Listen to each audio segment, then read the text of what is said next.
Mike, don't gaslight, dude. I'm giving you another chance. I rarely do that, dude. Okay, Mike, don't gaslight. Don't appeal to sympathy. I'm going to go back, repeat what you said, so you know I've heard your arguments.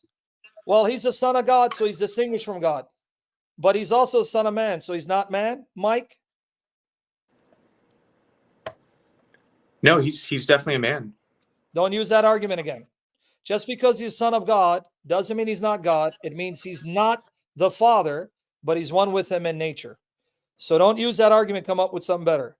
Now, to explain to you why I mentioned Adam and Eve. So you want to think biblically. I'm going to show you this, Mike. Here is biblically. If you had let me make my point, not saying, well, forget me. I'll probably end up in hell, God forbid. Focus on the argument. So I'm going to wait for your best shot, Mike. So here, and I'll show you the Hebrew, Mike. Okay, Genesis 5, verses 1 and 2. Let me bring verse 4, 1, in case you don't see it. Okay. And Adam knew Eve, his wife. Adam knew Eve, his wife. All right. So obviously that's his wife, Eve. This is Adam, his wife. She conceived and bare Cain and said, I have gotten a man from the Lord. Now watch. Genesis 5, verse 1 and 2. This is the book of the generations of Adam. In the day that God created man, in the likeness of God made he him. Pay attention, Mike. Male and female created he them, blessed them, and called their name Adam in the day when they were created. So if I follow your logic, Mike, how can Eve be Adam when she's married to Adam? That's the argument you just used for Jesus not being God. Answer that for me, Mike. Well, I think that they're one in some type of a spiritual sense. And would you say that Adam and Eve are one the same way that the persons of the Trinity are one? Adam and Eve are physical, temporal, but if physical, temporal, limited creatures can be one, how much more the transcendent God, who's unlike creation, be one in one way, but more than one in another way? You're making my case, Mike. So I would agree with that. By the way, Sam, I would actually agree with that. There's one thing I want to say before I go on with that. Listen, I'm not trying to gaslight. I just feel like I honestly have an ear, and so I want to have a good conversation for sure. Okay, so I would agree with that, but I don't think that can be conceptualized in either through modalism or partialism. So when you say that, I feel like you're really appealing to something that can't be comprehended. Mike, look what you did, Mike. You ran from scripture. I could care less about categories that are attempts to try to rationalize the revelation of God. You know fully well, Mike, there are Trinitarian philosophers who come up with models to try to make a coherent case for the Trinity. Why? Because they're convinced the Bible teaches the Trinity. You're putting the cart before the horse, Mike. Before you put the cart before the horse, let's get to scripture. If God is triune, then no amount of philosophical argumentation can undermine God's revelation of himself. What are you not getting, Mike? So basically you're saying if the scriptures at least teach it, that should be enough, period? If God tells me this is his revelation of himself and he's unlike anything in creation, and I won't be able to fully grasp his infinitude, which he says it all throughout scripture, Mike, then why am I surprised that I cannot fully comprehend the triunity of God if it's scriptural? Yeah, so I hear you. I guess my issue is that I don't think you're describing something that's merely hard to comprehend, but that you're describing something that's actually logically impossible. That's at least how I understand it. Well, and again, let me remind you what God thinks about your thoughts. One more time, Mike. Maybe you're not getting it. No, let me tell you. Come on. Because you're not getting it. You're trying hard because you're running from scripture because you can't defend your belief from scripture. I know. That's what you guys do. I only got to bring up the Son of God. There's other examples. I'm waiting for it. Okay, now, guys, did you notice the game he played? I'm not playing a game with you, Sam. Mike, can I make my point? You're gaslighting. Take it easy. Guys, did I not tell him, come up, give me scripture? What did he do? Run to his logical thinking. No, Mike, you're exposing yourself. It's recorded. Thank the Lord. But now, Mike. Sam, you started when I joined. I was just responding to you. I have scriptures for you if you'd like them. We'll get to the scripture. I'm going to have a field day with scripture. But, Mike, here's what God says about your thoughts, all right? Isaiah 55, 8-9. For my thoughts are not your thoughts, nor are your ways my ways, declares Yahweh. For as the heavens are higher than the earth. Okay, so Sam, can God create a rock so big he can't lift it? You're cutting me off from reading scripture. That's you're what right. Satan I cut you does. off. My bad. No, that's fair. Yep. For as the heavens are higher than the earth, so are my ways higher than your ways, and my thoughts than your thoughts. So God says, take your thoughts and flush them down the toilet. Give me scripture, Mike. Let's deal with scripture. Okay, yes, but I'd like to address that one. So can God create a rock so big he can't lift it? What's the scripture against the Trinity, Mike? Because the Trinity is not like God creating a rock that's too big that he can't lift. Oh, I agree with that, but you responded to my statement with this verse. Scripture, Mike, you got 10 seconds. Okay, well, I usually start with 1 Corinthians chapter 8, verse 6, which I'm sure you're aware of, right? boy, For there is one God, burial, the Father. Mike, Yeah, bring it up. Your burial, Mike. Bring it up. That's a good place to start. And that's your burial, Mike. Listen, all right, so let's read it. For there is one God, the Father, from whom all things exist. And there is one Lord, Jesus Christ, by whom all things and we exist through him. Mike, let me walk you through your burial. Can I please just make the argument, Sam? I've cited a verse. Text, Mike. What are all things here, Mike? Stop trying to run. I'm going to use this to bury your fake God. Just be patient. What are the all things that are from God, Mike? Okay, for there is one God, the Father, from whom all things and we exist for him. I'm assuming all things means all things like created, like the world. Say it again, Mike, because I want this is recorded. It's going to be music to the ears of people. All things are what? Like all things that were created by God.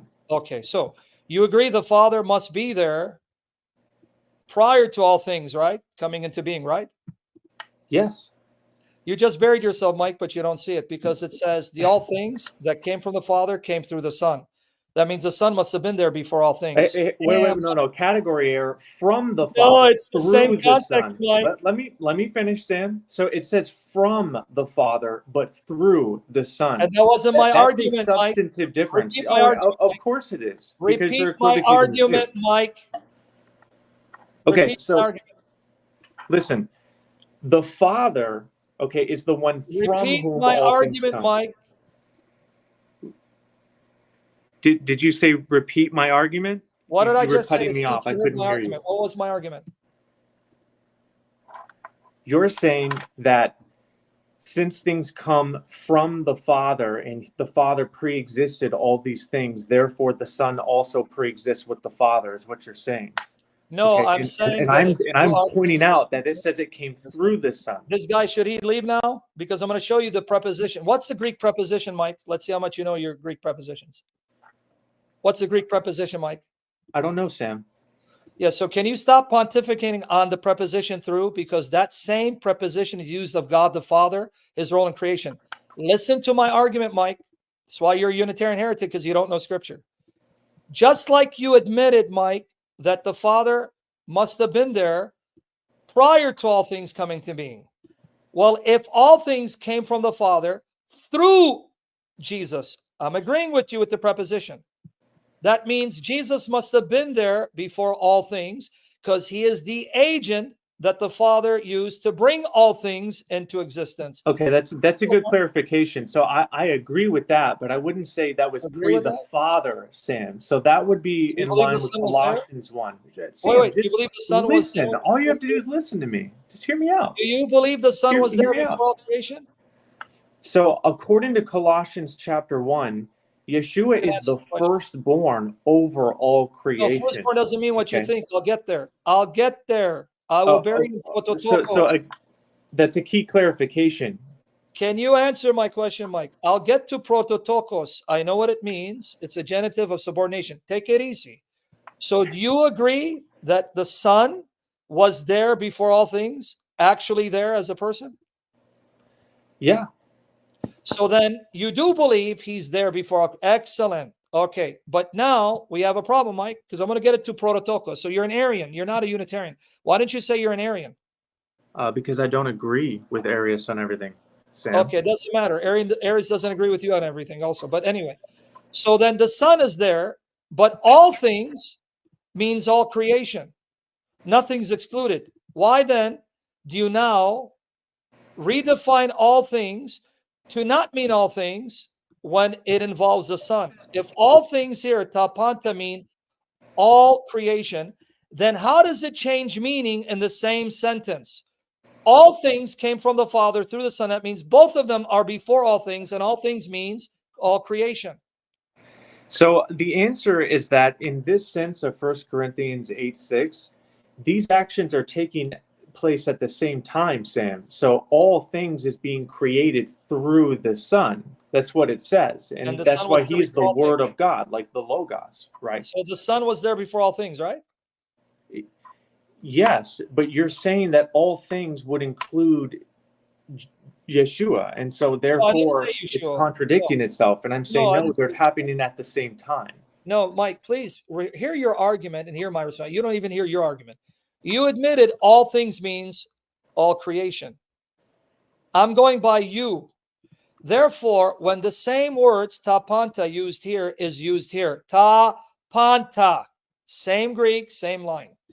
If all things means all creation, and the Father is going to bring all things into existence through Jesus, that means Jesus is there before all things. But you just said all things are all creation. Then how can he be created? Do you get that? Sam, I totally hear you. Okay, I hear your argument. My response to you was that the all things in reference here in this verse is through the Son.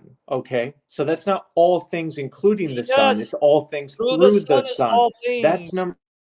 Okay, number two is Mike, don't technically the change Son your is never grammar. described as being Okay, created. He's bye-bye, Mike. described You as got to get out of here, Mike. proceeding. Bye-bye. You got to get out of here, Mike. Bye-bye. Get out I of just here. want you to hear me. Let me finish. Get out of here. Shut up. Get the hell out of here. We tried, right? We tried, right? We tried, right?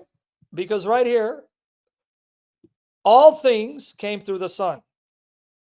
It's right in front of his blind eyes. He went to this passage. And then, let alone what I'm going to do with him with one Lord Jesus Christ. Now, Mike, get out of here, dude. I don't know how Standing for Truth, my buddy, and Mike, and then Matt Slick even allowed you to manifest for all that time. You see, Standing for Truth?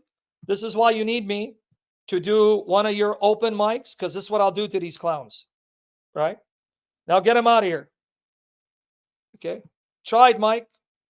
Mike, I tried, buddy, but you can't exegete. That's why you appeal to logic. Bye-bye, Mike. May you repent of your heresy. I was just beginning to with you. All right.